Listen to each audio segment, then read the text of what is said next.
মুর্শিদপুর দরবারে তারা যেইভাবে গড় দরজা পুরল, যেইভাবে আল্লাহর ঘর মসজিদে আগুন ধরাইয়া দিল, এরপরে মাজার থেকে যেভাবে গরু মহিষ ছাগল দুম্বা সব নেওয়া শুরু করলো, আমার মনে হয় এই বাংলাদেশের ইতিহাসে একটা কালো অধ্যায় রচনা করছে এই চুরির গোষ্ঠী, ডাকাতের গোষ্ঠী। কথা বলেন ঠিক কিনা? আমরা দেশে গরু চুরে বড় নিন্দা করে, এই প্রকাশ্য চুরি করা শুরু করছে। কথা বল, একটু কইতাম নি একটু বলতাম নি আরে বলবো কিনা বলো। এইগুলো কি আপনারা স্বাধীনতার পরে দেখছেন? স্বাধীনতার পরে কেমন ঘটনা ঘটছে? তো যেই যারা টুপি পইরা পাগড়ি পইরা যারা একদম যায়া মাজারগুলো ভাঙতেছে, আপনারা কি মনে করেন যে এরা কি ইসলামের বন্ধু না শত্রু? আরো জোরে বন্ধু না শত্রু? তো যারা মাজার ভাঙতেছে এদেরকে একটা মিস কল দিতাম চাই, ওলি আল্লাহর বিরুদ্ধে যাইবা তো গজব দায়া করবো। কথা কোন ঠিক না বেটি? আরো জোরে কোন ঠিক না বেটি? আমি তাদের কাছে পরিষ্কার ভাষায় বলতে চাই, তোমরা যারা বলছো মাজার জিয়ারত করা শিরক, কইছি কিনা? কয় মাজার জিয়ারত করা, কয় মাজারে যাওয়া বেদাত। আমি তাদেরকে বলতে চাই, তোমরা যারা মাজারে যাও না, মাজারে যাওয়াকে বেদাত বলো, তোমরা কোন কিতাবে পাইছো মাজার ওয়ালাদের গরু চুরি করা ইবাদত? কথা বলো। হ্যাঁ, তোমরা কোন কিতাবে পাইছো যারা বলে মাজারে যাওয়া বেদাত? এদেরকে দেখলাম গরু চুরি করে নিয়ে গেল, ডেক্সি চুরি করে নিয়ে গেল, টিন চুরি করে নিয়ে গেল, মাজার থেকে দরবার থেকে টিন চুরি করে নিয়ে গেল, গাছ গাছালি কাইটা লইয়া গেল, এই দরবার থেকে পুকুরের মাছ চুরি করে লইয়া গেল। তো এটা তোমরা কোন দলিলে নিয়ে গেলা? মনে হইছে যে গনিমতের মাল, এমন ভাবে নিছে মনে হচ্ছে বাপের রুজি করে রাখা দিছে, ফুটাইতে লইয়া যাইতাছে, এটা মনে একটা অধিকার বলে। নিমক খারাপের গোষ্ঠী, কথা বলেন ঠিক কি না বলেন? এগুলো বরদাস্ত করা হবে না।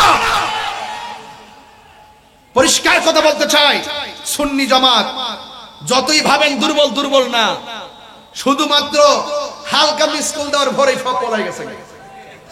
ওলি আল্লাহর মাজারকে সুরক্ষা দেওয়ার জন্য মোহসেন আলীর পাগল আছে না নাই? আরে বড় করে আছে না নাই? আমার শরমতুল্লাহর মাজার সুরক্ষা দেওয়ার লোক আছে না নাই? এই জন্য যারা এরকম অত্যাচার করতেছে, অত্যাচারীদের গজব আসতেছে, কেবল শুরু হইছে। আমি দেখলাম মুর্শিদপুর দরবারে তারা যেইভাবে গড় দরজা পুরল, যেইভাবে আল্লাহর ঘর মসজিদে আগুন ধরাইয়া দিল, এরপরে মাজার থেকে যেভাবে গরু মহিষ ছাগল দুম্বা সব নেওয়া শুরু করলো, আমার মনে হয় এই বাংলাদেশের ইতিহাসে একটা কালো অধ্যায় রচনা করছে এই চুরির গোষ্ঠী, ডাকাতের গোষ্ঠী। কথা বলেন ঠিক কিনা? আমরা দেশে গরু চুরে বড় নিন্দা করে, এই প্রকাশ্য চুরি করা শুরু করছে। গজব যখন আসে এভাবে আসে, এগুলো আমরা ইতিহাস করে রেখে দিলাম। আমরা দুনিয়ার ক্ষমতা চাই না, আমরা নবীর প্রেম চাই। কথা বলেন ঠিক কিনা? তোমরা যারা বিভিন্ন ইনিয়ে বিনিয়ে সাধু সেজে মানুষকে ব্ল্যাকমেল করার চেষ্টা করতেছো, আবার আজকে শুনতেছি একজন মাশাআল্লাহ একজন লোক বলতেছে পর্দা করা আমরা বাধ্যবাধকতা করব না, স্বাধীন মতো মেয়েরা পর্দা করতে পারবে। নাউজুবিল্লাহ কর না কেন? দেখছেন নি ক্ষমতা যাইবার লাগে কত ডালে কথা কয়, এইটা ইমোশনাল ব্ল্যাকমেল করতেছে। আমরা মনে করি পর্দা আল্লাহর বিধান, পর্দা করতে হবে, নামাজও পড়তে হবে। নামাজ যেমন ফরজ, পর্দা তেমন ফরজ, পর্দাকে শিথিল করার সুযোগ নাই, পর্দা অবশ্যই করতে হবে। কথা বলেন ঠিক না বেঠিক? পরিষ্কার কথা। কে মানলো না মানলো এটা পরের কথা। যদি আমি বলে দেই আপনারা যেমন মন চাই এমন পোশাক পরবেন, আমরা কোনো বাধা নাই, তার মানে বুঝতে হবে এরা ইসলামকে কেবলমাত্র ডাল হিসেবে ব্যবহার করতেছে, মূলত ভিতরে শয়তানি। কথা বলেন ঠিক না বেঠিক? এখন উচিত কথা বললেই তো ট্যাগ লাগাই দিবেন। আমরা উচিত কথা বললেই ট্যাগ লাগাই দিয়া, তাহিরির তেমনি ফেসবুকে বহুত কথা লেখেন। তাহিরিরা কোন দলের দালালি করে না, তাহিরে আহলুস সুন্নাত ওয়াল জামাতের নির্ভীক খাদেম। আমরা মদিনাওয়ালার প্রেমের দালালি করি। কথা বলেন ঠিক না বেঠিক? দেখছো না আমরা এই বাংলাদেশের ক্রাইসিস মুভমেন্টে আমরা নিজেরা ওই চেয়ারের গদির জন্য কৌশল করি না। আমরা মনে করি আমাদের সুন্নিয়তটা হইলো আমাদের বড় সম্পদ। আজকে যে প্রতিযোগিতা উলামায়ে কেরামগণ এখানে এসেছেন, আমি খুব ভালো লাগতেছে। আমাদের মুরব্বির আকাবেরগণ কি সুন্দর বুদ্ধি করে করে একদম আনন্দ উল্লাসে মহব্বতের মাধ্যমে গলা লাগিয়ে একই প্লেটে বসে খাবার দাবার মিষ্টান্ন আর কি সুন্দর সিস্টেম করে আগাইতেছে।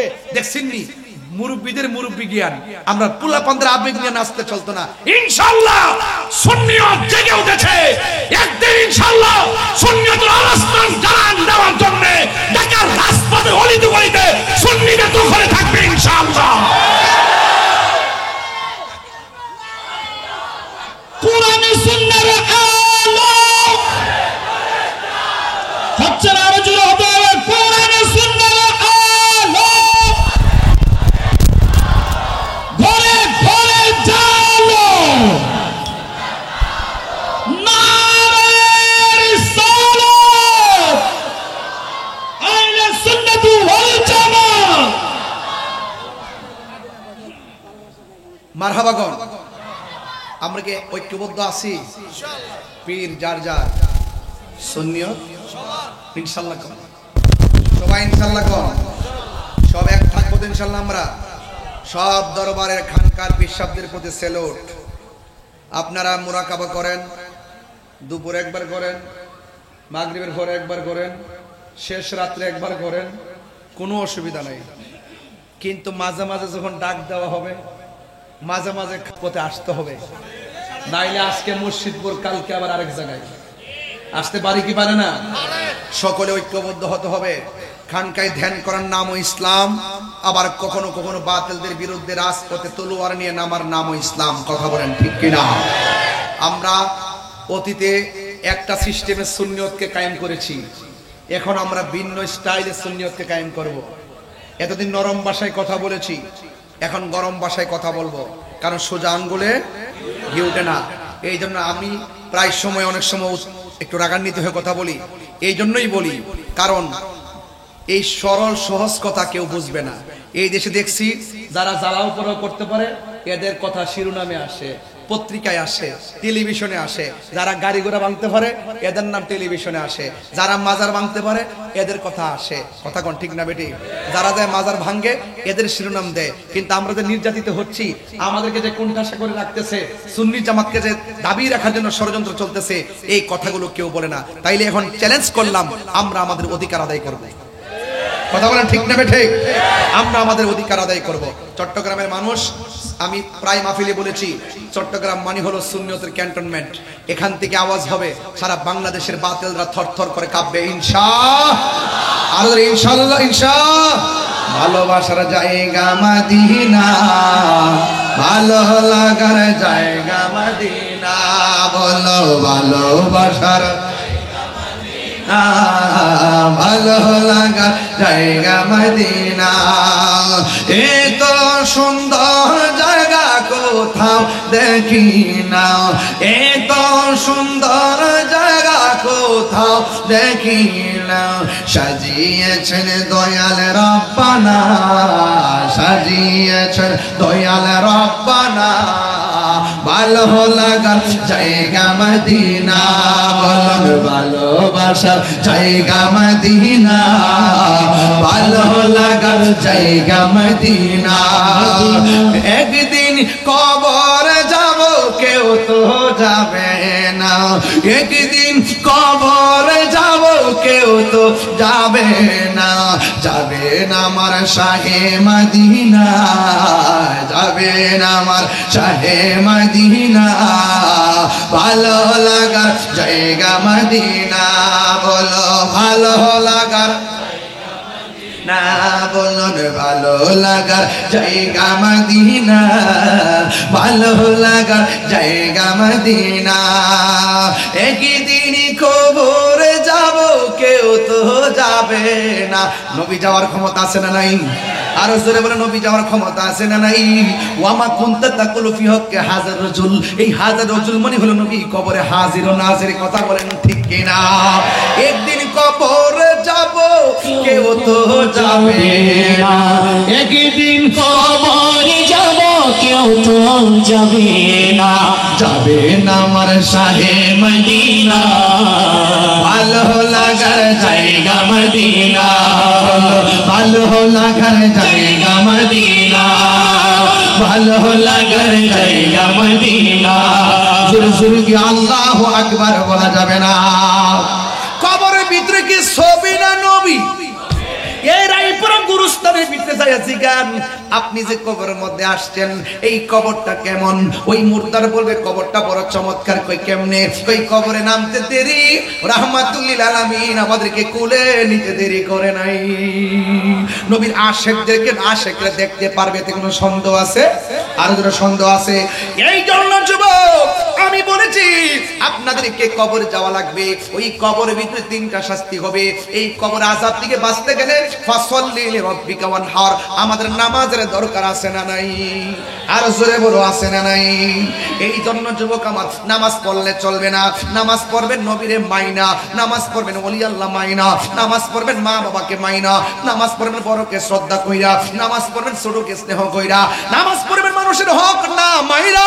যদি এইভাবে যদি সবকিছু পুঙ্খানুপুঙ্খানু রূপে পালন করতে পারেন, আল্লাহ রাব্বুল আলামিন বলেন ওয়া বাশশিরিল্লাযীনা আমানু ওয়া আমিলুস সালিহাতি আন্না লাহুম জান্নাতিন তাজরি মিন তাহতিহাল আনহার।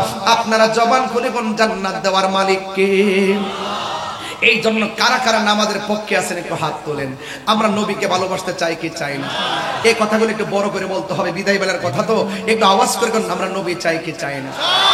আমরা ওলি আল্লাহ চাই কি চাই না? আমরা আল্লাহর ইবাদত চাই কি চাই না? নবীর মহব্বত দরকার আছে কি না? আউলিয়া কেরামের সোহবত দরকার আছে কি না? এবং মা বাবার খেদমতের দরকার আছে কি না? খবরদার, নেশা করা যাবে, বঙ্গোপসাগরের পারে যায় গাঞ্জা খাওয়া যাবে, বঙ্গোপসাগরের পারে যায় ফেঞ্চি খাওয়া যাবে, হারাম ব্যবসা করা যাবে, সুদ খাওয়া যাবে। অনুরোধ করে বললাম, আজকে অনুরোধ করে বললাম আমরা মা বাবার খেদমত চাই কি চাই না? মা বাবার দোয়ার মাঝখানে কোনো পর্দা, ডাইরেক্ট কবুল করার মালিক একজন, জবান খুলে বলুন তিনি কে? আমরা কি মাজার জিয়ারত করি না মাজার পূজা করি? জিয়ারত করা সুন্নত, কথা বলেন ঠিক কিনা? যারা এই মাজারকে ভাঙ্গার নীল নকশা এঁকেছে, ইনশাল্লাহ আমরা এদেরকে লাল নকশা জ্বালাই দেব। ফায়সালা উপর থেকে হবে, মানে আদালি ওয়ালিয়ান ফাকাদ আযানতু বিল হারবে। আমরা মারতে হবে না। যুগে যুগে দেখছি বহুত বড় বড় দল ধ্বংসস্তূপে পরিণত হয়ে গেছে। কেন? একমাত্র ওলি আল্লাহদের সঙ্গে বিয়াদবি করার কারণে। কথা বলেন ঠিক না বেঠি? আজকে রায়পুরা মাহফিলটা আমি ইতিহাস করে রাখলাম, কারণ এত ধৈর্য, এত ভালোবাসা, এত মনোযোগ কোনো মাহফিলে এত সহজে পাওয়া যায় না। আমি দেখতেছি যত কথা বললো আপনারা শুনতেছেন, ওয়াজ করলেও শুনতেছেন, হুঙ্কার দিলেও শুনতেছেন, তেলাওয়াত করার পরে উজ্জীবিত হয়েছেন। এটাকেই বলে এখানে অনেক ওলি আল্লাহদের শুভ আগমন ঘটেছে। আজকে যে আলেম বলে এসেছেন, আলেমগুলো তো সমাজের রহমত। কথা বলেন ঠিক না বেঠিক? আমার মনে হয় তাদের রুহানি ফয়েজিয়ত আপনারা ধারণ করেছেন, এই জন্য আপনারা সেই ফয়েজিয়ত নিয়ে বসে আছেন আমার মতো একজন কাঙ্গালের আলোচনা শোনার জন্য।